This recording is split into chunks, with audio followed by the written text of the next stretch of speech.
Hello and welcome to the Acuta AOSC Super Series live on the iRacing Esports Network and live on Apex Racing TV. We are preparing for round 15 of this 16-round championship. It is the penultimate round here from New York State. It is Watkins Glen. My name is Sam Fitzpatrick, and alongside me in the comms box today is Daniel Leet and Matthew Norris.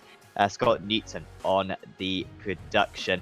And guys, it's been a fantastic season so far. Daniel, we've seen utter domination from James Scott at the start and in recent rounds as well.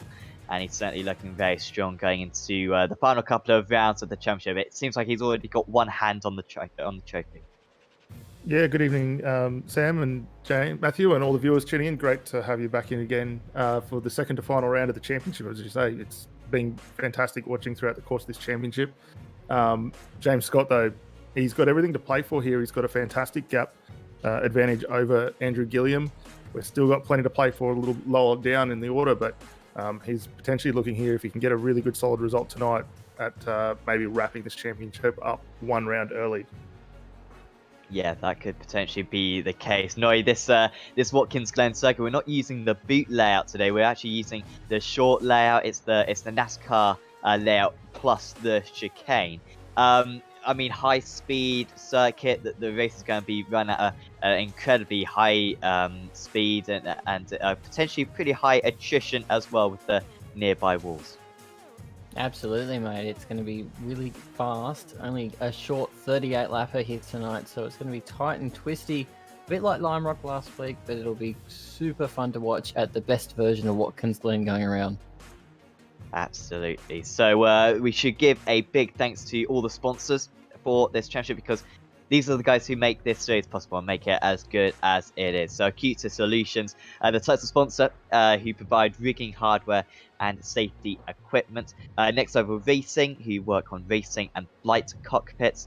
Butzi Racewear, who provide custom sim racing and real racing gear as well. You can have your name on it and everything.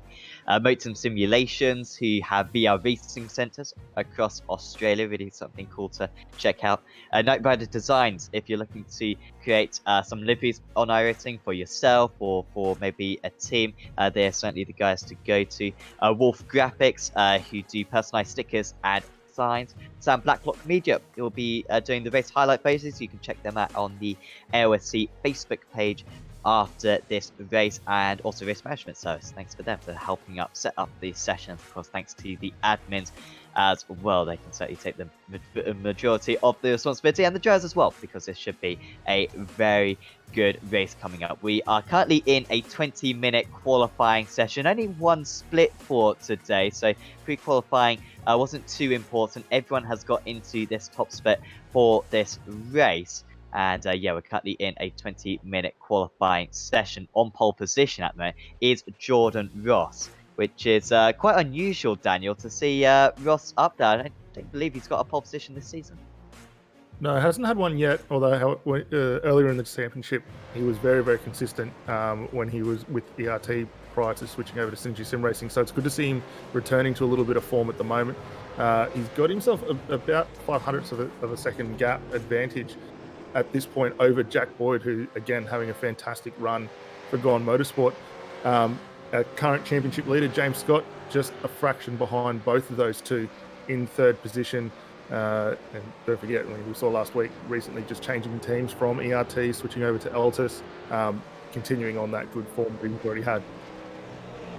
Here are the points then, just as a reminder. James Scott leading the way, 3,500 points at the moment for him. Andrew Gilliam there with 2,900. However, Gilliam has got some pretty bad job scores, so he should be able to bring that gap closer. Should Gilliam, as his job scores really do start taking effect. However, he's still quite a long way behind Scott at the moment. Needs to be a phenomenal few rounds. And there is John Ross, Mr. Consistent so far this season for Synergy Sim Racing, up there in third position. We kind of had this same situation last week, didn't we, know, where we got this very short lap. You can get loads and loads of laps in, but it's still really tricky to kind of set that perfect lap in these cars. Yeah, it's only a minute 8, so it's a bit longer than 50 odd seconds we had last week at Lime Rock. But it's very. I'll say it again, tight and twisty. That's the hallmark of these American layouts, and you've got to work extremely hard to get that lap time in and not be balked on your lap. But then it's only a short lap, and that real estate's quite congested on that track map. Yeah, look at that. Spaces out of premium. To be fair, we've got a few drivers, including Jordan Ross, who's just about to start another lap. Actually, with quite a bit of clean air, so he's absolutely laughing his head off at the moment. As that's a spin, not lifting out of that one bit though was Jack Boyd, who has been ever so impressive recently. And this could be another good lap as well. Personal best sector 1. It's a decent sector 2 as well. Yeah, doing a really good job here. See him fire down into turn 6. The car looks really good at this point, using a little bit of curb, setting up nicely for that final run through the corner. If anything, the hard part here is he doesn't have the aid of the draft, which is key to getting the best out of these lap times. You can see a lot of cars stacking up right behind him, going to take advantage of that, as we see Shea Thomas right behind getting a little bit of an advantage from that. But he needs to find himself a drafting partner here to try and find that little bit extra time that he needs to potentially take it to Jordan Ross and maybe put that Gone Road Motorsports car up on pole position. And it's not much. It's literally a fraction of a second splitting them at the top. So he needs that toe. Yeah, an extra tenth and a half is absolutely invaluable. You can see how close it is all the way down the order, hundredths of a second separating each driver. It's perhaps surprising that Ross has got that 1.5 of a second advantage. So personal best sectors being put out on circuit at the moment, but you can see it's pretty sunny. The track may well be warming up, especially with so many drivers on this very short circuit. iRacing does simulate the way that the car's just running over this track, causing a lot of friction with the surface, and it does heat up the track quite a bit. So I'm just wondering, perhaps as the session goes on, and we are in the last minute pretty much now, whether there's going to be a whole lot of improvement possible for these drivers. It's going to be a bit of a struggle. I think at the moment, probably the best placed is Jordan Ross, who we can see on an outlap, currently working his way up through the S's at this point. So he's got plenty of time to maybe pull this one back in. But for a lot of the guys, if they can't get those drafts advantage, they're going to really struggle to vault those times up a little bit further. Brian Borg coming across the line, doing a good job. Jack Boyd not quite able to extend or shorten up that gap, to first position in Jordan Ross there. So he's got one more opportunity here to unleash this lap. Yeah, still potential for a little bit more improvement. There's Jamie McKnight as well in 16th place. Hasn't been a great few qualifyings for McKnight. Just a little bit of improvement. He's just behind Stokes and Taliancic and McMullen. You can't see those 4 drivers, and you think the quality of this field. I mean, we've got a slightly lower turnout today, but it is still absolutely exceptional, the drivers we've got. As a couple more drivers as well approaching line. Here's Danny Davison sliding it around the far corner, but that looks pretty good. It all looks under wraps. And can he improve? Currently in 4th position. And it's not an improvement point. In fact, it was an improvement, but only by a couple of hundredths of a second. It's not enough to move him up. Here comes Boyd is on a very good lap. Couple of personal sectors. Is this going to be enough? He approaches the line, cuts the beam, and it's not enough. He's still a tenth of a second behind. It wasn't quite a personal best third sector. Maybe if it was, that would have been enough to overhaul the difference. So Boyd not quite with enough time. You can see everyone else behind struggling to improve on their lap times. Yeah, a little disappointing there. Scott Gamble not quite able to do it. We've still got James Scott coming across the line, unable to improve. Craig Jones a little bit better for himself there. Promotes that car up into the 28th position. So not a bad effort for Craig. And I think that will be the last of our cars to cross the line. Yeah, I think so. That will be everyone crossed the line. I mean, it's such a quick lap, isn't it? That's within about a minute, everyone has crossed the line. That's out on circuit, baby. But unlike Spa, when we got to wait a little while.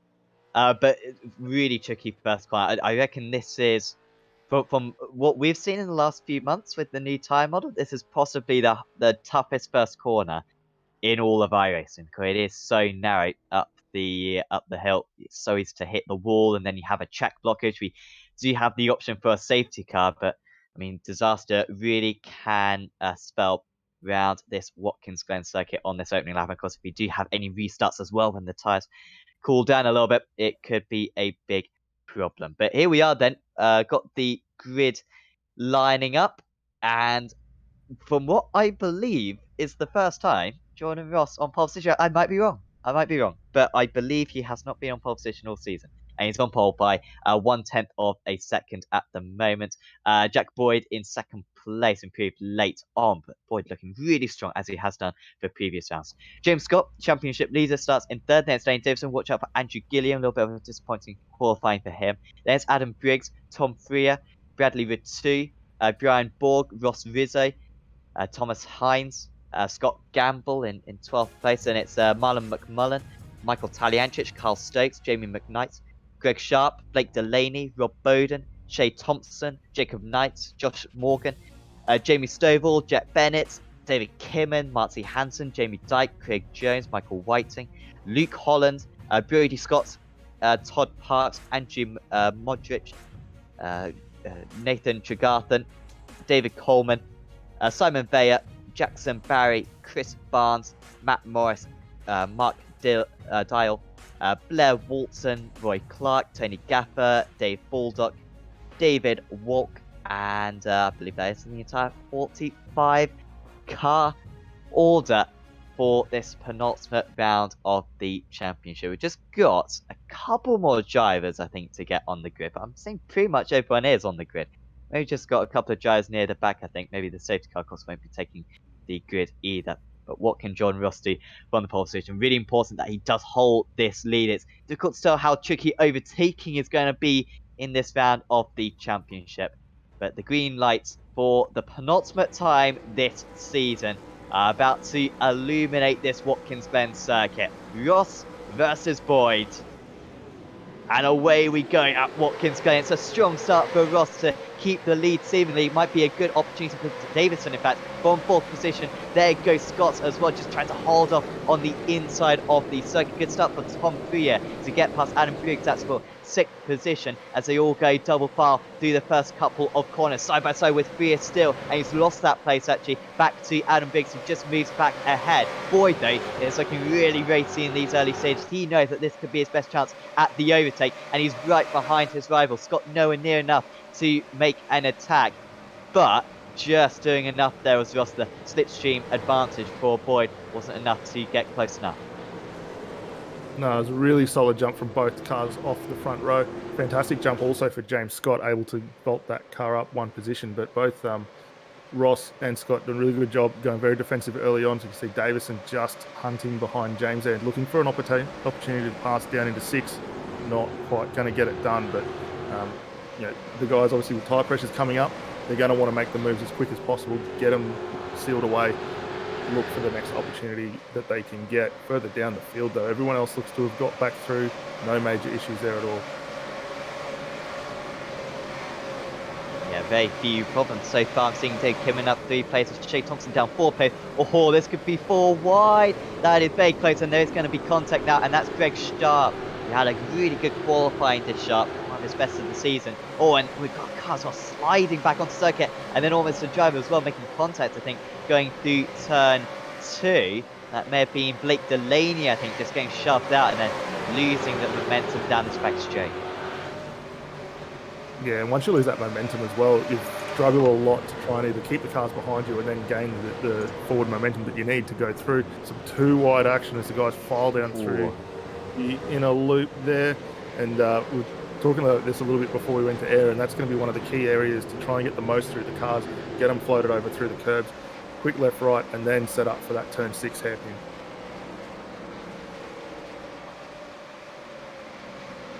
So certainly no calming down so far near the back of the order. And everyone's pretty much staying within slipstream range of one another. The slipstream is so powerful around this circuit. We've got kind of 3 long straights. Perhaps not quite as powerful as it is in GT cars, because of course this section of the circuit, particularly in GTEs or prototypes, easy flat out, and you can really gain a good advantage single seaters as well, obviously. But these cars are going to have to lift, I believe, around this part of the track. But then once you get onto the back straight, you can really start to gain a few kilometers an hour. And that is what Ross Vito is perhaps suffering from at the moment, because he's got Thomas Hinz right behind. But Hinz, once again, the final chicane, it's so tricky to actually overtake there because it's not much of a braking area. However, you can get a much better line. That's what Hinz did there. Do get a little bit of a wake as well through this through these long radius corners. And Rizzo holding on. Drive through penalty, by the way, for Jacob Knight. That was on lap 2. I wonder if that was maybe for the little bit of contact we saw down at turn 1. Yeah, so that'll be a little unfortunate for him. He'll drop a long way down as a result of that. Knight currently down in that 24th position, so by the time he comes through, we'll expect to see him well down at the very bottom end of the train.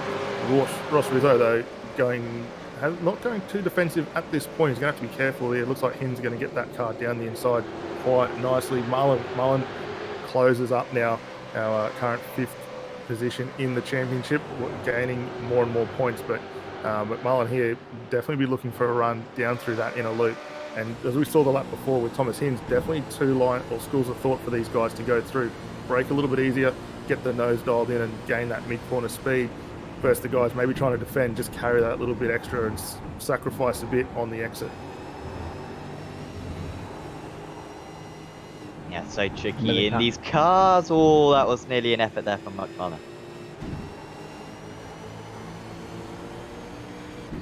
With the cars also evenly matched heading into these couple of corners, it's definitely going to be a struggle to get the car by if you aren't in that slipstream toe. Yeah, absolutely. Overtaking too fair has been at a premium so far, despite all the slipstream, but perhaps just not with the big braking areas we need. Gilliam currently in 5th place, top 9 by the way, exact same order as they were at the start of this. We've got a few gainers, Stovall, Bennett, Gibbons, but certainly at the front, pretty much no changes so far in this order. But I'm just wondering maybe if they're just being patient at the moment, thinking about the tyre life, because I assume that the undercut shouldn't be much of an advantage. We were speaking last week to James Scott, and he was saying how, because with Lime Rock Park at least, but this is a very similar story with the short circuit, because the circuit's so short, the undercut, you just spend that outlap trying to get your tyres up to temperature. So that outlap isn't actually any faster. If anything, the overcut could be an advantage. So I just wonder if maybe Gilliam's thinking, save these tyres and maybe go a bit longer than his rivals ahead. Yeah, it's probably not a bad way to go, especially with the draft being as key as it is. I would expect we'll see a lot of strategies similar to what we'd see at the likes of the Le Mans circuit, for instance, where you're utilising that draft. These guys will look to come in pairs if they can get the team cars close enough. So for the likes of Gilliam, he'll potentially want to come in around the same time Tom Freer does, and those two can utilise that draft to pull themselves up a little bit further while bringing those tyres up at the same time. So a couple of interesting ways that the guys are going to have to work around that for the guys that are single car teams or very well spread out. It's a bit of a roll of the dice. Where do you come in? When do you do it? Further down the order, however, we're seeing Kyle Stokes now setting up a good run on the back of Scott Gamble. These guys are scrapping over the 13th position. You just see there, Stokes throws the nose out. Don't think he's quite going to have the move to get it in through that chicane, and just slots back into that position there. Be interesting to see if he can get that run coming through. Nope, not there. He'll have to try for the dive at turn 1, and pit window actually opens at lap 10, so there's still a couple more to run before the strategy will come into it.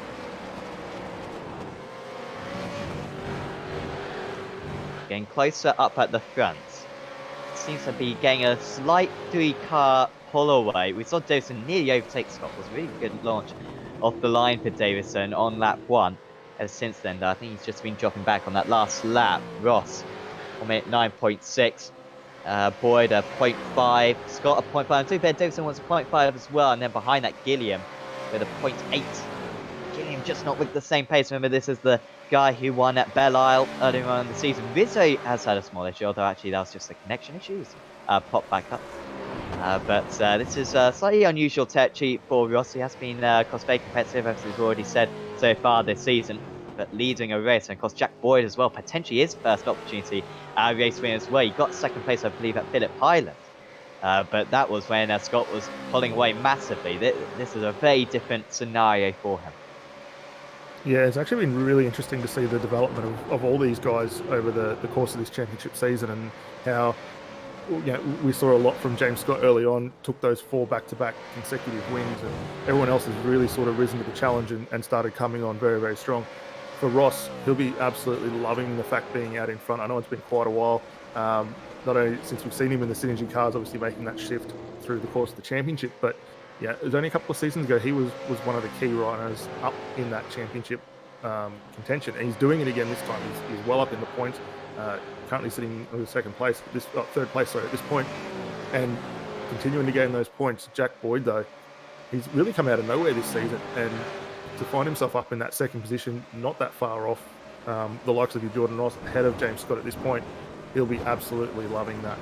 As we see him move here, Bradley Ratu getting that card down the inside of Tom Freer and moves up into the 7th position.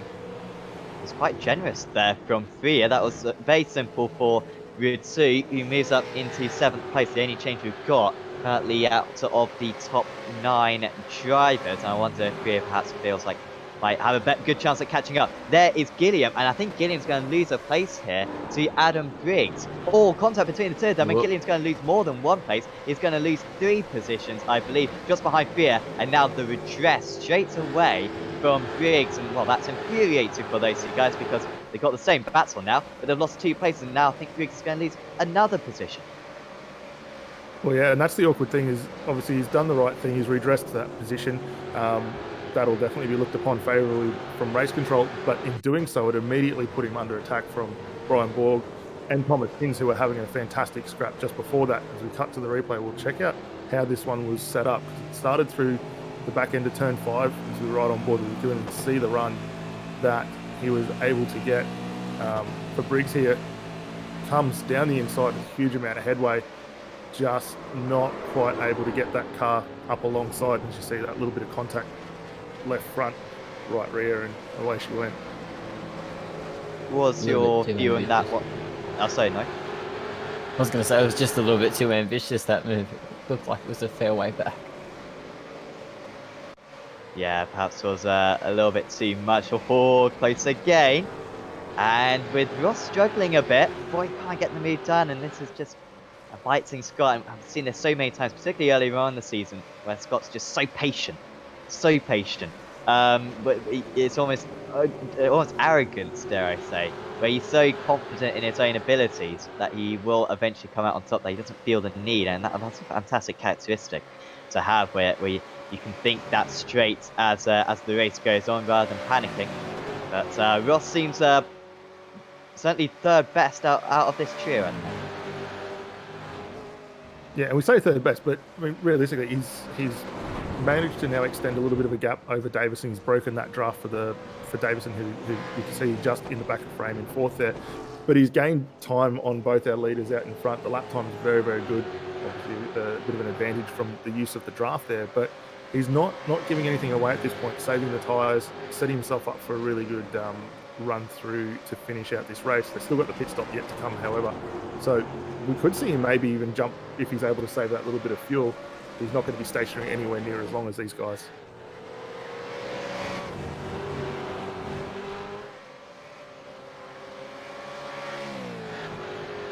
I wonder if we could see some back markers as well a little bit later on in the race. I don't know if we could perhaps get the track map up, but you can see these guys, I mean, that's half a lap. They're only 30 seconds behind, but we've already separated this order by about 2/3 of a lap, and at Lime Rock it was a bit there. We saw the gap between the top 2 ebb and flow, and I think today it perhaps it's going to be even more, because the top 4 drivers are so quick compared to the guys outside the top 20. That's they're absolutely romping up to them. Yeah, definitely. And we've also got a lot of new guys up that we haven't potentially seen through the course of this championship results. We do run the 2 splits throughout this one, and with everyone being condensed into 1 split tonight, giving us a really good opportunity to see the strength of a lot of the guys that may not necessarily make the broadcast, but be able to put on a fantastic run. Further up here, Thomas Hinz continuing to stay in the action. He's got Brian Borg right ahead of him. Ross Rizzo closed back in. And looks like we've also got Mullen Scotty Gamble getting into it as well. So really good little trainer car starting to form up.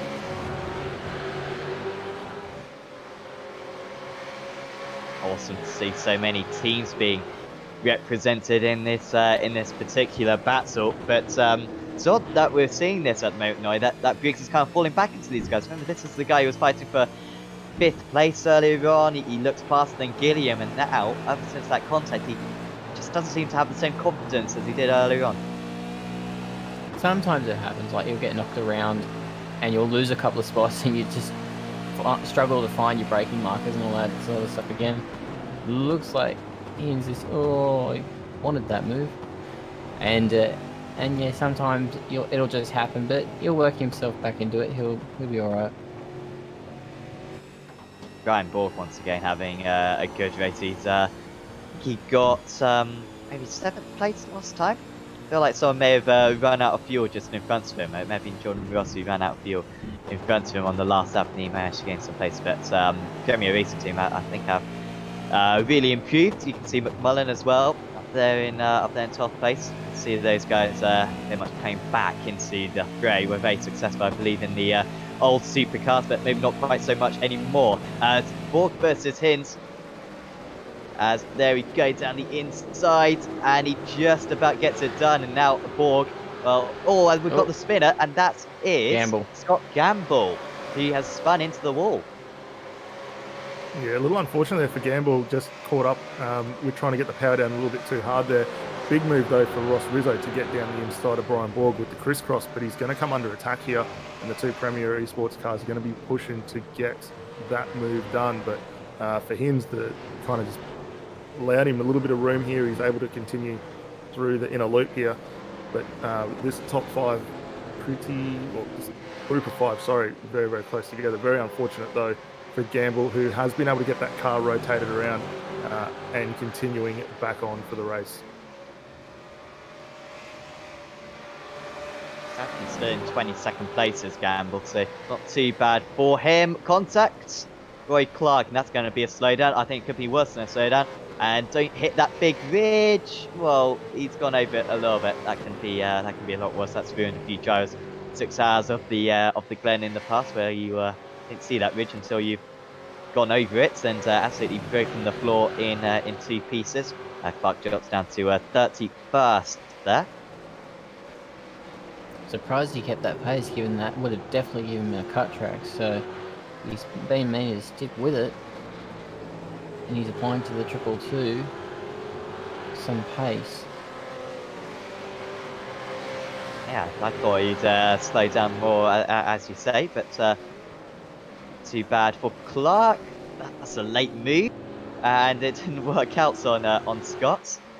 Now, of course, we always say this. We never know who's related to who. I don't know if Grady Scott is related to anyone, to James Scott. I doubt it. I imagine it's quite a common name in Australia, but I don't believe there is any relation between the two of them. Do you guys know if there's any relation between the two of them? I doubt it. I'm going to say no there.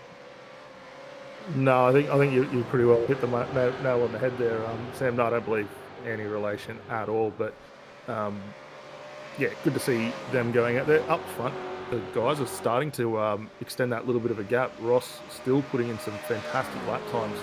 A little bit slower out of the group of 3, but extending just a hair here now, 0.3 quicker, or ahead of, Jack Boyd, and 0.9 ahead of Scott. So these guys making a little bit of room. They still haven't been able to fully drop Danny Davison in that EXG Motorsports car either off the back of this train. So starting to go along quite well for him. We did see the rotated car there. Scott Gamble has come down the lane, completed his stop for the night as well. So that's one of our first stoppers out of the way. 15-second stationary time, 46 transit. So just to keep that in perspective, we'll remember that for later on when the rest of the field does come down for their respective stops tonight as well. I was going to say that even though that battle seems to have intensified, they've actually gained a bit of room between each other. So between Ross and Boyd and Scott, it's all spread out just that little bit. If you were Danny Davison in this situation, as actually Marlon McMullen comes into the pit, if you were Danny Davison in this situation, surely you'd come into the pits now, wouldn't you? Go for the mega undercut. I mean, these three drivers in front of you are so good. You got to go for something a bit out there, haven't you? And you think if you went into the pits now, had a good outlap, then that could be the race lead potentially. Is that not a bit obvious? If you were Danny Davison, yes. Look, I'd love to say yes, but looking at how heavily populated the circuit is tonight, and with the limited space to come back out once you do complete your stop, I think we're going to see these four push it as far as possible. Oh. Although that being said, Ross just makes a complete liar of me and that one in the lane. But I would have been looking to stay out as far as possible. We're looking at the track map here, and I don't want to get it up quickly, but there is not much of a gap anywhere for him to filter back in that's not going to put him in traffic. And the minute you get stuck behind in those cars, you run the risk of falling further behind this battle that you're focusing on right now. He could come out in 19th, potentially. I don't know if he can get cameras on Ross. He's still... Oh, no, he's going to be stationed for another 9 seconds. He is right at the end of the pit lane, though, and you do cut the circuit slightly, but he might come out in that big group of cars of about 23 to 24, unless he's really quick. Now, this needs to be good from Ross. He might be able to stay ahead of them. Oh, I think he's going to be in the midst, to be honest. It's not too bad. He's behind one, but he's ahead of 3 of them. That could have been worse for Jordan Ross, but this is going to be an incredible outlap, though. And he's straight away onto the back of the 313 car. He might get held up through the bus stop. Is there any way through? He's flashing the lights, but this is for position. And I think he is going to have to stay behind, and this is half a second straight away gone, and he's going to have to go offline as well. James Scott has come into the pits, and well, if Scott can get ahead of Ross, and that would be absolutely disastrous for Ross. He's still behind, and he's lost more time, and off the circuit as well, goes to 313, and that is exactly what you were talking about before there, Daniel, coming out into traffic. And it's ruined Jordan Ross's run, and I would be surprised if he's still ahead of James Scott. Yeah, well, Scott's still stationary in the lane. We did see a huge rush of cars come through as well. Gilliam is in there, Briggs, Bowden, Barnett, Thompson, Down. as we see Scott now down and away. Just keeping an eye on Ross. He hasn't got ahead at this point. He's actually going to come in behind. So it's that lap traffic there has really hindered his run tonight. Well, he lost 2 seconds, to be fair, in the pit stall. So he was 2.4 seconds longer stationary. He's now 2.1 seconds behind. So you would have probably been maybe 3 tenths ahead, but that's the fuel saving. And undoubtedly that traffic did hurt him as well. So disappointing for Ross. Arguably that pole position was not the place to be, because he's just giving a toe to everyone else. Now here is Jack Boyd. Has the undercut for Scott done enough? We expect a very quick pit stop for Jack Boyd, because he should have saved lots of fuel in the draft, and now Scott's got a little bit of traffic as well just in front of him. Yeah, and that's Sorry, I was going to say, don't forget Danny Davison in all this. He's been the quiet achiever at the back of them all, so it'll be interesting to see if he pops up and scares them at the top end of town. So here comes Scott. Oh, he's almost off the circuit. Still stationary as Boyd. 14.2 seconds. I think that's 4 tenths longer than Scott, and that could be the gap that Scott needs. However, where is Boyd? He's behind. Scott takes the lead, and it was a slightly longer pit stop there for Jack Boyd. 14.2 seconds compared to Scott's 13.8 seconds. 4 tenths faster. The gap is 1.2 seconds between them. However, we got a car in the wall now, and that looks pretty stationary there. No, this could be a safety car. Yes. That was a bit concerning. Who is that? Craig Jones, I believe. Yeah, it was definitely one of the Mark 1 Esports car, and we're just hearing word too. Safety car has been deployed as well, so we will see the Acuta AOSC AMG out for a lap or two tonight while they get that one cleared away. But while those stops were being undertaken, Jordan Ross there, really, really unfortunate. We see Stokes come down the lane as well for his stop, but it's been a pretty hard one there for Jordan Ross. Fantastic run though for James Scott. Now jumped 2 positions to lead this race.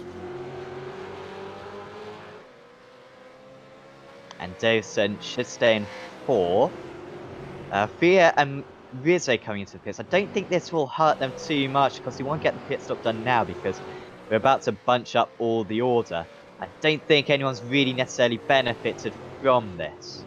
So don't expect a big change of order due to the safety car because pretty much everyone has got their pit stops done. If this happened 10 laps ago, this would have been very interesting if you could get to the end of the race or not, as we still see that stationary car. It is the 113 of as actually we're going to see a replay of how this all happened.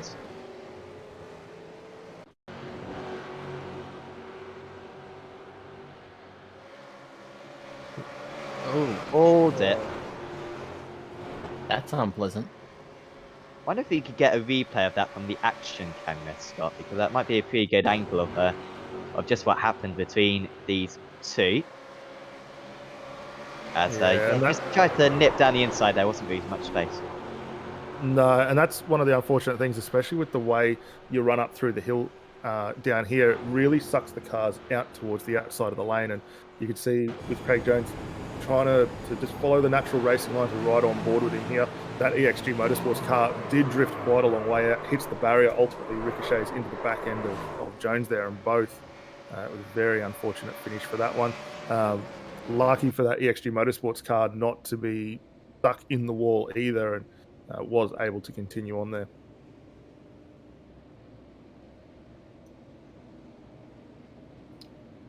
Brad Lindsay just mentioning how are they going to just ignore the Mustang in the red? We noticed it, Brad, but I mean, it's just a normal Friday evening, isn't it? Say a Mustang stuck in the wall around Watkins Glen. Nothing too much to get excited about. So we've now got the pace car out. So good news for Nick Holster, gets to lead a few laps of this race. But apparently the pace car is going to be in on their side. Very slow pace car. Come on, Nick. I realise, Nick, you're not the best driver in the world, but I think you can drive a bit faster than this.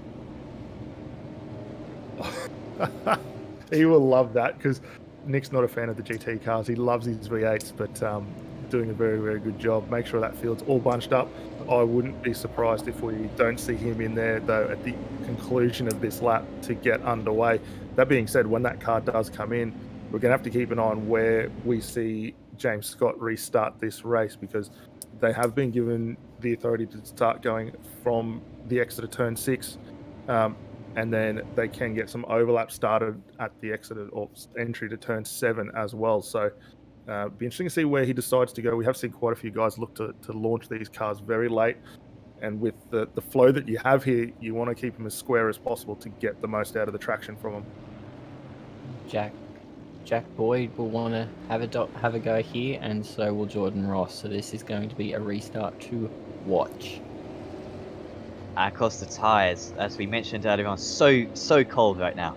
Really cold, and it could cause some troubles up the hill. We saw a remarkably clean start earlier on.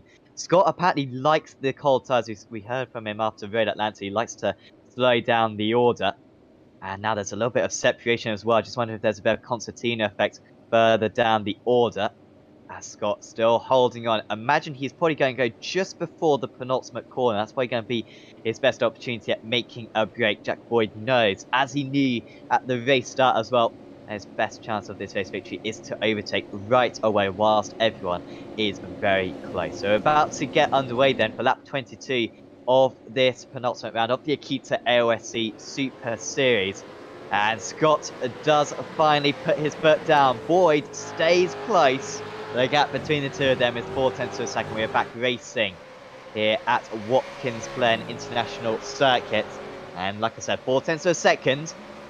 But how are the tyres going into this turn 1? Very neat and tidy for the leading few drivers. Scott able to pull out a little bit of a break with also seen Blair Walton as well coming to the pit. So he's just dropped down the order. And here comes Scott just over the crest. And it's a very responsible join from him straight away. Got close battling between Tom Freer at the moment and Thomas Hines. That's for 8th place. As just pulling out as well as Hines behind Freer. But backs away again. There goes McMullen as well. He's battling with Rizzo at the moment. McMullen moving up into 11th place. That was a really good start from everyone there. We've got some really nice gaps form away. The top three continue to extend very nicely off. A little surprised though, we didn't see the jump from the two XG Motorsport cars in 4th and 5th with Danny Davison and Brad Ratcliffe. They struggled to get those cars going, and you see that gap advantage just going off into the distance. They'll have to be careful though, because right behind Gilliam and Briggs have closed right up on them. The battle though further behind with Rizzo and McMullen still continuing on 2x2 on the run down into turn 1. McMullen's going to be able to get that one done down the inside, and Rizzo's going to have to be careful here because Brian Borg, his teammate, closes in, and good jump there. Shea Thomas doing a very nice job as well, up a couple of spots from where he started, down in 19th at this point in time, but the laps were very, very good for him.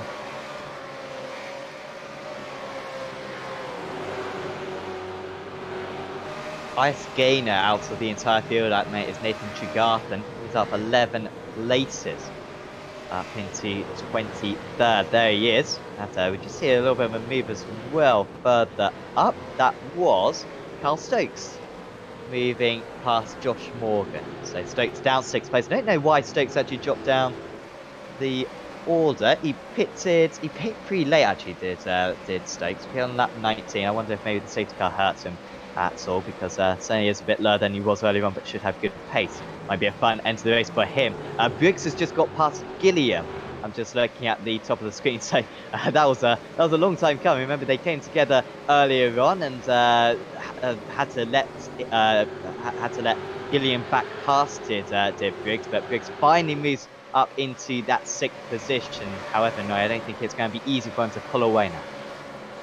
No, he's going to have to hang on here through the S's and on that long, well, I would call it the middle straight, but it's probably the first straight, and then into the bus stop.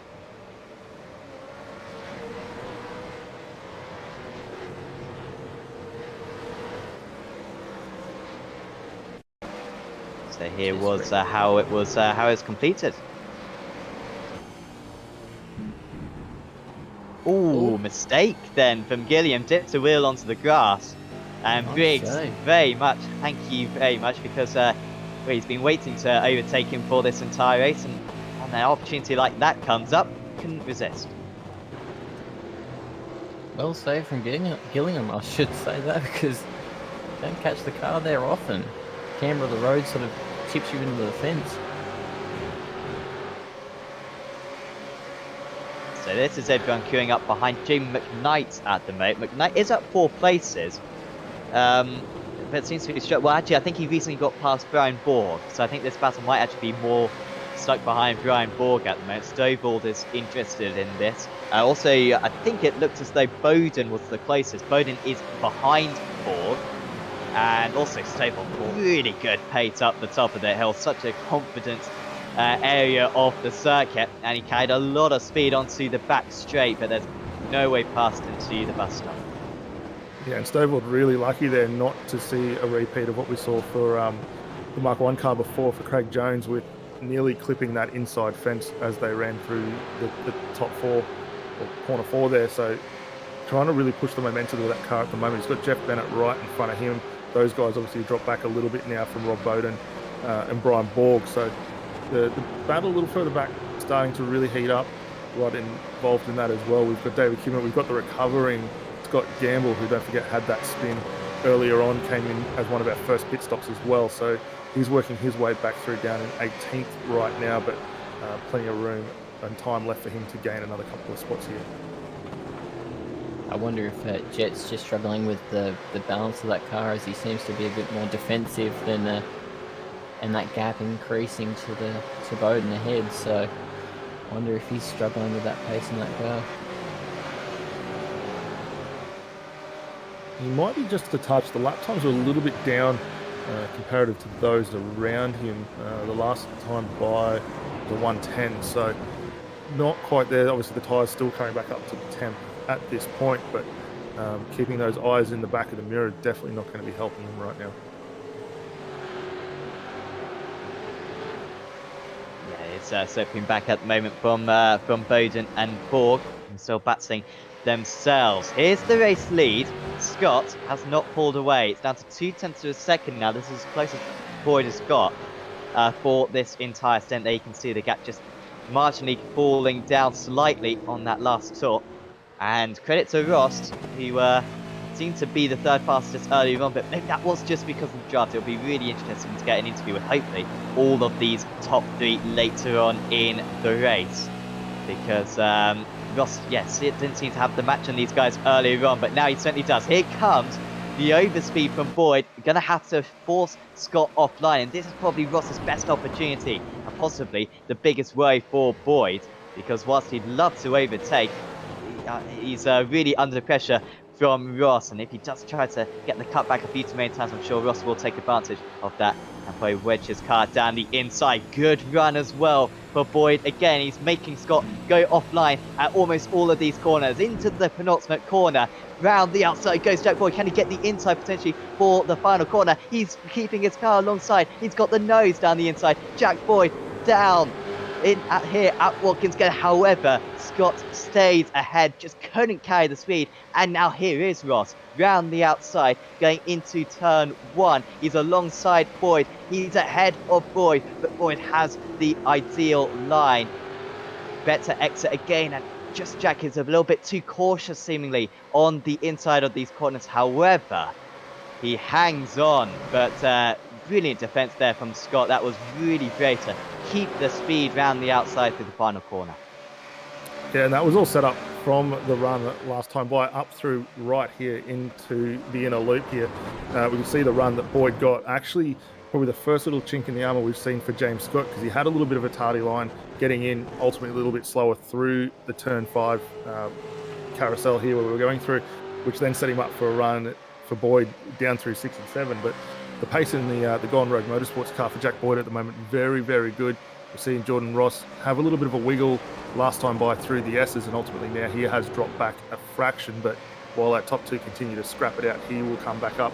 Those 2 XG cars, though, saying they had a little bit of a bad start on the restart, they're coming back into contention as well. And I wouldn't be surprised if we could see both or all 5 of these cars really start to mix it up to finish this race. Thing to say, I think that's yeah, certainly a high possibility. Gillian would love to be in that battle, and after getting overtaken by Briggs with that mistake from Angie, he's back on the tail of the 72. He slides to turn 2. We could see the tyres really aging by the end of this race. We saw everyone pitting before lap 20, and so they're going to be pretty old tyres by the end of this event, and it's really tricky, that first part of the track. We've got a safety car deployed. Josh Morgan, I believe, is round at the final corner. I think he may have blown the engine, and the safety car is deployed for the 2nd time. This is going to spice the battle up. Oh, okay, wow. that's upside down. We saw not the much guy traction in the that way. YouTube chat commenting too before about, is there going to be a Mustang on its roof? And there it was. So really unfortunate for the guys there for Fishy Motorsports, and that car will be out for the remainder of the night. But how good is this though? Not just on 10 laps to go, another safety car to bunch this entire field up again. Now, if you're at the back of the order here, you might want to take tyres, but I think everyone near the front, probably not. I think if this was like NASCAR, IndyCar, maybe you would want to take tyres in this situation, but because you would lose so many places. If we only had 10 drivers as well on the lead lap, then maybe tyres would be an option. But yeah, expect everyone just to bunch all up again. Who do you think this will benefit? No, because I mean, Boyd really did seem to have the momentum. Do you think this will help him, give him another chance off the restarts, or do you think Scott will be quite pleased that we've almost lost a couple of racing laps, a couple of laps where Boyd had the opportunity to overtake? I hope it definitely spices it up. Jack Boyd needs to get rid of that rear vision. He doesn't need to look behind him. He just needs to look ahead, look at James Scott's car and put the pressure on, because that is the only way he's going to get past. He knows he can do it. He was alongside a lap or two ago, so he knows he can. He's got the pace. He just needs to get the move done and be a bit bolder on those brakes. So this is how we got this safety car, and it's another duo battle.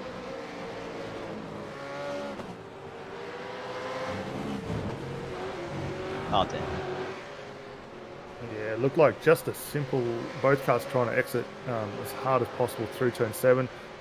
Not enough room given for both guys there, and ultimately into the wall. And then we see the conclusion of what happened to the Fishy Motorsports car ending up on its roof. Here's the onboard look from it, riding on board Nathan Tregarthen down around the outside. Just couldn't get the nose of that car out in time, and just collects that rear quarter of the Fishy Motorsports car and ultimately sends it up over on its roof. So not a lot of room for either of those guys. I don't think Tregarthen could have done much more.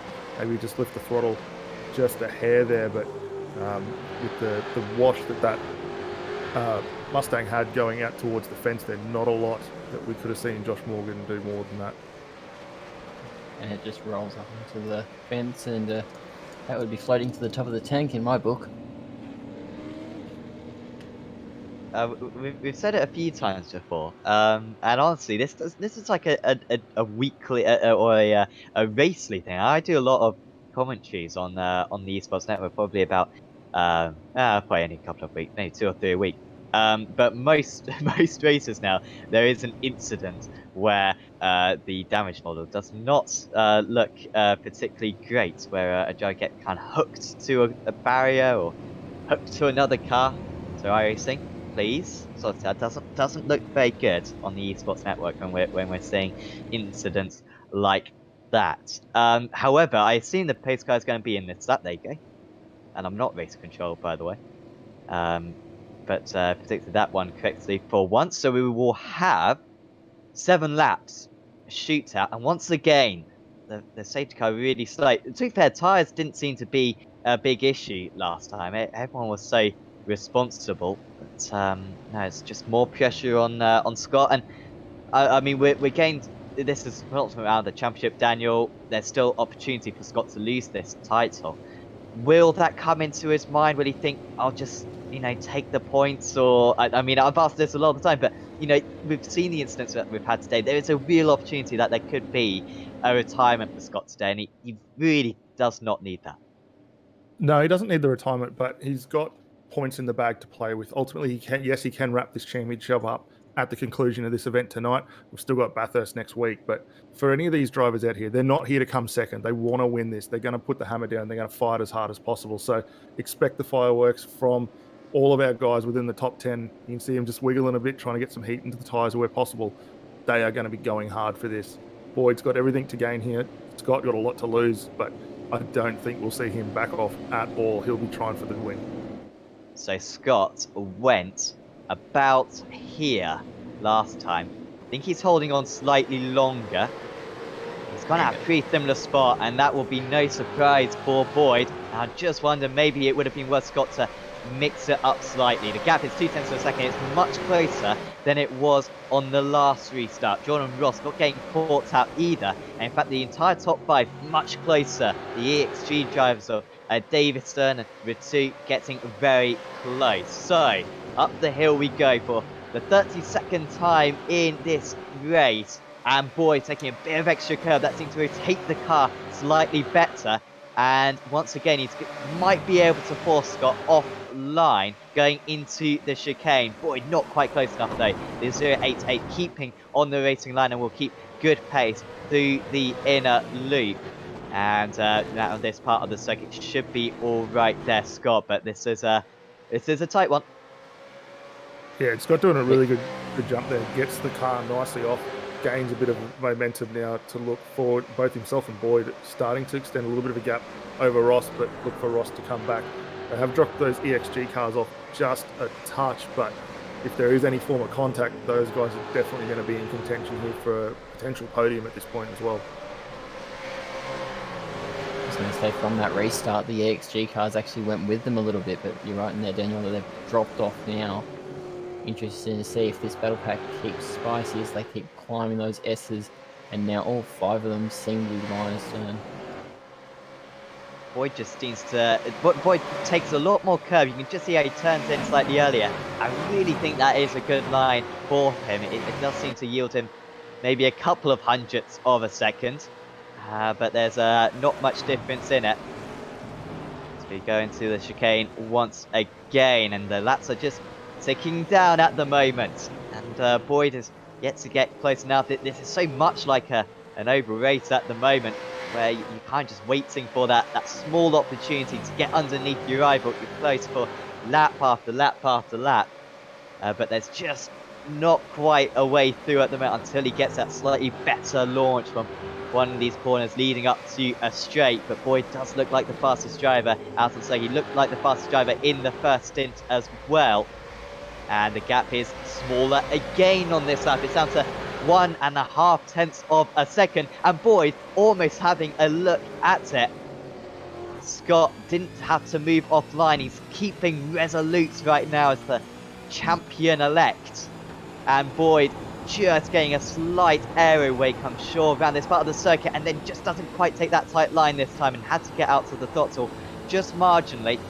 Still close, but just didn't quite carry the speed he wanted that time. No, and he can't afford to drop off right now. He needs to hang tight, so he's going to have to push through that little bit of understeer moment that he gets at the top of the crest. He's done that perfectly this lap by closes right up onto the back of that Altus Esports car in the hands of James Scott now. They have dropped a little bit of a gap to Jordan Ross, not by much, however, but they are starting to really set some solid lap times, and here comes Boyd with another look, just not close enough into 6. You can tell what he's going for here, Noi. You can hear how early he's getting on the throttle, and all he needs to just nail one of these runs, and he's right in line, isn't he? Oh, absolutely. He's right there with him. I think he can read the part number on the back of that wing, and he'll be sending Altus an invoice when he finally gets past, because he's there, and every time he puts his foot on the throttle, he's trying to minimize. Bit of a slide there, but he's trying to minimize that wheel spin. He wants to get this move done. So, one thing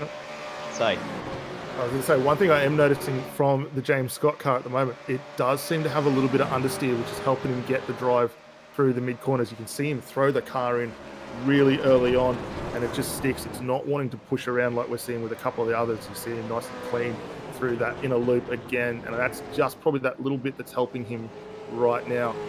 Boyd again, big run through turn 5.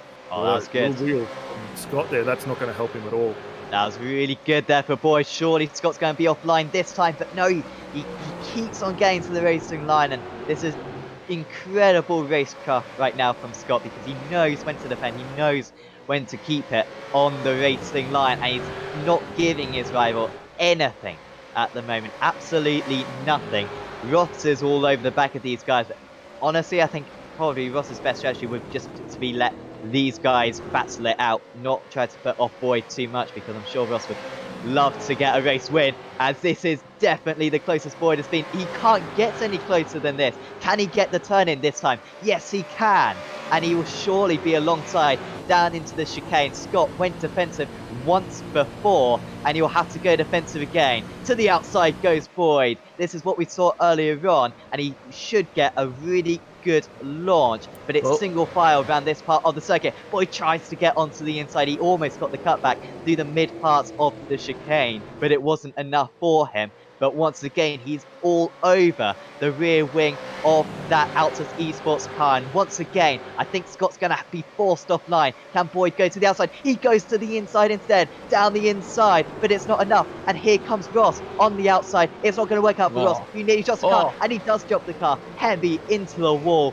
on this lap 36 for Jordan Ross, the pole sitter. It was looking like he was going for a podium. He went for the move on Boyd, and it was Davison who just gave him the tap ground.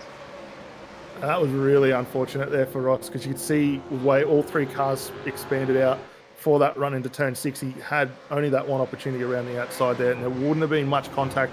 I think at the end he finally got touched up by one of those EXG cars, which ultimately has put him in the wall. And it has really opened up our top 2 now. The gap pretty solid between both Scott and Boyd. Further back though, the battle for third now is heating up between the 2 teammates. of Davison and Ratu, and who's potentially going to pick this one up right behind if there is contact between the teammates. And fingers crossed we don't see that, because I would not want to be in the debrief afterwards. But Tom Freer potentially could be in here as well for DPR Racing. We'll just have to keep an eye on that as the laps come to a conclusion. I think Freer got past Gilliam relatively recently, and the EXG guys surely just keep the position. This would be a good result for them, a third and fourth. I doubt Davison will get a penalty, but there could definitely be something post-race for that incident. Stewards might deem that he should have slowed up more for the slowing for the slowing Ross. But we're now on to the white flag race. We completed 147 kilometers. We've only got 3 of them remaining. And for the first time in this race, it looks comfortable for James Scott. 0.8 of a second. He's broken the draft to Boyd. He may have broken Boyd's resistance as well. But honestly, no, even if Jack doesn't win this race, I think this has really been an epic performance. I mean, we've seen improvements ever since Phillip Highland. And this has certainly been the culmination of that. And his racecraft today has been fantastic. Absolutely, he'll be stoked with his run here. Over the past couple of rounds, he's had a fantastic run, and it's good to see him go from strength to strength. So, massive congratulations to Jack Boyd. Might be second, but your win's coming, mate. I can see it on the horizon. Definitely, but here comes James Scott. This isn't going to be his first win of the season, but it's going to be one of his most difficult. He started on the second row of the grid. He got the lead during the pit stops, but he has had to fend off all the way. James Scott, there's no breaking him. He wins at Watkins Glen, and it's another race victory and surely the title as well. Jack Boyd finishes in second place. It is Danny Davison who ends up in third.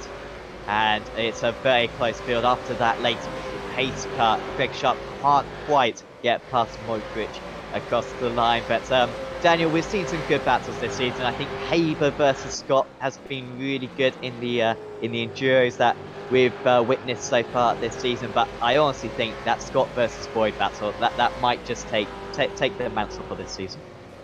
Yeah, that was an absolute fantastic battle to finish this race out. And like I say, we've seen some fantastic fights through up and down the field over the course of this championship, especially for the lead. But that was absolute ripper there to finish it off. You've got to feel, though, for Jordan Ross gets caught up, drops a long way down as a result of that. But between Scott, Boyd and Ross, they were hands down the class of the field tonight with not only the pace, the consistency, the anger, aggression. They had it all in spades tonight. And it's just unfortunate we saw that conclusion there. But I mean, take nothing away from not only our winner, second place in Boyd and third Dave Davison. Those guys all put a fantastic run out there tonight. So you might just see a replay actually of that Ross incident then. When Davison just went into the back of him. So there was the move from Boyd, and it was just a bit late. And I did say a couple of laps previously how I didn't think it was going to be worth Ross battling with those guys. Probably worth just laying them to it. And I know, I guess he couldn't have predicted that. It's worth going for second place. And that was a bit of contact. Nothing wrong from Boyd. And to be fair to Davison, that just slowing up so much there was Ross. And into the back end, the stewards will decide if any action is needed on that front. But we've got all the drivers across the line then. I think we can go through the final results then from this round 15 of the Acuta AOSC Super Series. And it is going to be then James Scott again winning out. I've said that a few times this season. Jack Boyd finishes in second place, 0.8 of a second behind, but it was so much closer than that. But he had 2 good chances where he managed to get Scott offline, but apart from that, it was just too good from James. Danny Davison finishes on the podium. Bradley with 2 good drive from him in 4th. There's Adam Briggs, Tom Freer, Andrew Gilliam. Disappointing round for Gilliam, just didn't have the pace, which is unusual for him. Thomas Hinds finishes in 8th. There's Marlon McMullen, Ross Rizzo, Jamie McKnight, Brian Borg, Rob Bowden, Jamie Stovold. Good recovery actually from Carl Stokes there in 15th. Then it's Jet Bennett, David Kimmond, Shay Thomas, Chris Barnes, who was up 19 places. Then it's David Coleman, Andrew Modric, Greg Sharp, Michael Taliancic, Brady Scott, Jamie Dyke, Simon Bayer, Michael Whiting, Nathan Tregarthen, Marty Hansen, Tony Gaffer, Blake Delaney, Todd Parks, Luke Holland, Jordan Ross after that late crash. Paul Switzer, of course.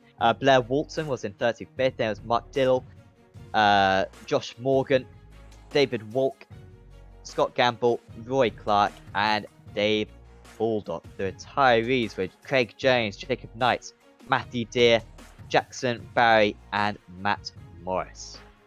Nick Holstock was the safety car driver. So the interviews then with the drivers, and there's only one man that we can start off having a chat with, and that is James Scott, because it is another race victory, James. But that was one of the most tricky, I imagine. I was just saying how that was possibly the battle of the season. Jack pushed you incredibly hard there. Yeah, that was. I'm sure that was a really good race for the viewers, and it felt just as good being involved in it. That was a very awesome race. I don't think I quite had the pace this week, which is a little bit annoying. So I have to work on that for the last round at Bathurst, but that was to come away with the win. A bit unexpected this week, but that was an awesome battle. So in the first stint, of course, you started in third place. You were running in third place for that entire first stint, and it seemed like you managed to save more fuel than the two drivers ahead of you. Would you say that it seemed like first place was almost a bit of a curse out there? You didn't want to be kind of leading the train because the slipstream was so powerful, and the position that you were in seemed to be the perfect place to be. Yeah, that pretty much sums it up, I think. First place, obviously, we saw there in the second stint. It's quite hard to pull away. So obviously, I know Jordan would have been feeling that in the first stint. But yeah, I was just able to save some fuel and play the strategy right. And luckily enough, come out in front of two guys which were ahead, Jordan and Jack. And yeah. We saw a late second safety car out there. I found it quite interesting how you decided to pretty much do the exact same restart as you did from the first pace car. What was the thinking behind that? Yeah, I sort of went with the idea of if I do the same, we won't be expecting it, to be honest. So I went with the two same. I went pretty much as early as you can. I definitely seen the post that this series put up on Facebook about where you can restart the race with the safety car, so I used that to full advantage. Definitely, and now we've got one more round of the championship to go. I mean, safe to say, I think you got it in the bag now, to be honest, from this point with the drop scores. But I'm sure you'd love to win out for Altus, because I'm not sure if you've won a team race so far for Altus. That'd be quite nice for you to finish the season like that. Yeah, definitely. I was talking to a few of the guys that I'm mates with in this series just before the race, and they said that all I had to do was finish tonight to have the championship. So I'm going off what they said. I think it's over, but that could be wrong. And there's always something to play for in these races, so it's not like we won't be putting in our full effort for next week at Bathurst. Absolutely. Well, congratulations, James, on another race victory. Is there anyone you'd like to give a shout out to before we say goodbye? Obviously all our great sponsors, Logitech G Altus Esports, obviously Logitech G, Astro Gaming, Motum Simulations, Cube Controls, all the AOSC admin for putting on a great series, and you guys for putting on a great broadcast. And obviously a shout out to Jordan and Jack for putting on an awesome race as well. That was one of the best I've been involved in. Awesome. Well, thanks for having a chat with us, James, and best of luck for next week. Thanks, guys. So that was your race winner today, James Scott for Altus Esports. Daniel, I believe we have Jack Boyd standing by. Yeah, Jack Boyd, congratulations, mate. Second place tonight. You had an absolutely fantastic run. First off, having a solid battle with Jamie, the Synergy Sim Racing car there of Jordan Ross, but then to find yourself in a fantastic scrap to close out the race with James Scott. How was it from your point of view? Yeah, for sure. That was probably my best race of the season, I think. Very enjoyable. Unfortunately, Jordan had a little off. I think probably a racing incident, but we'll see what happens. But yeah, very enjoyable race. Yeah, it looked like just Jordan ran the tyre out a little bit, caught the dirt, ultimately got spun around. So I don't think any issues there to come as far as race control is concerned there. But For yourself, what was your main goal? Obviously, we had 2 safety cars tonight. Didn't quite get the jump on the initial one.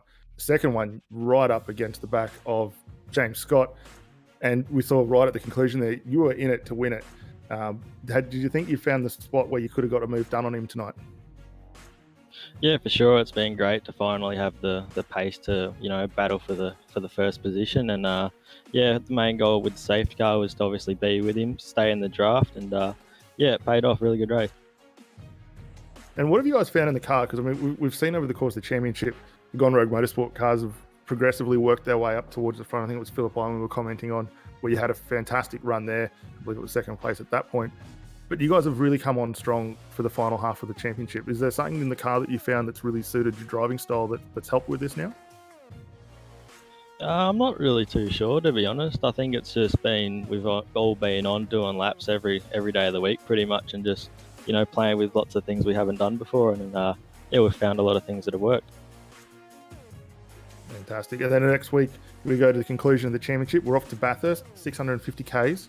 We know the endurance for you guys has been very good so far in these cars.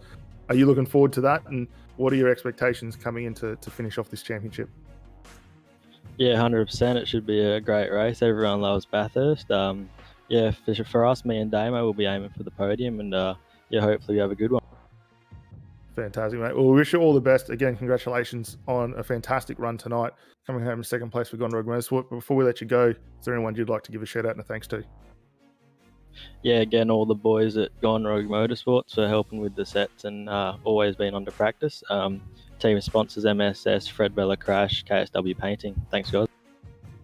Fantastic, mate. And again, look forward to catching up with you potentially at Bathurst in a week's time. Yeah, for sure. Cheers, guys. Jack Boyd there, second place driver. Another stellar result for him. We're gonna have one more interview then, and we've got Danny Davison in the comms box. Sure do, Danny. It was a fantastic run for you tonight to get third. I thought you might have been a bit of a dark horse coming out of the pit stop sequence. Just run us through your night. Overall, I thought it was pretty uneventful. I just sort of sat back behind the top 3, sort of just watched the show. I thought my pace was better during the long run. Like at the end of the stint, I was catching up to them. But then the safety cars sort of stuffed that up in the second stint, so I couldn't really do too much. They just after the restarts. Yeah, the restart, both the EXG cars seemed to get left behind a little bit there. Was it just not reading the start rider, or did you think James would go a bit later? I wasn't sure exactly, just the bad timing. I guess I wasn't used to it, and struggled a bit on the cold tyres as well, I think, compared to those other guys. So lost a bit of time there, I guess. Yeah, something to work on. And then the awkward bump with Jordan Ross at the end there really left you with nowhere to go, but you ended up getting a podium out of it. Yeah, I was expecting a bit of contact and biffo between those guys, and it eventually happened. And I was able to capitalise. I couldn't basically go anywhere. I had no choice but to tap Jordan, unfortunately. But got my first podium, I think, from memory in this series. So it's good progress. I'm happy with the result and team's result as well. Bradley had a strong race. Yeah, both the cars were there. Are you looking forward to Bathurst next round?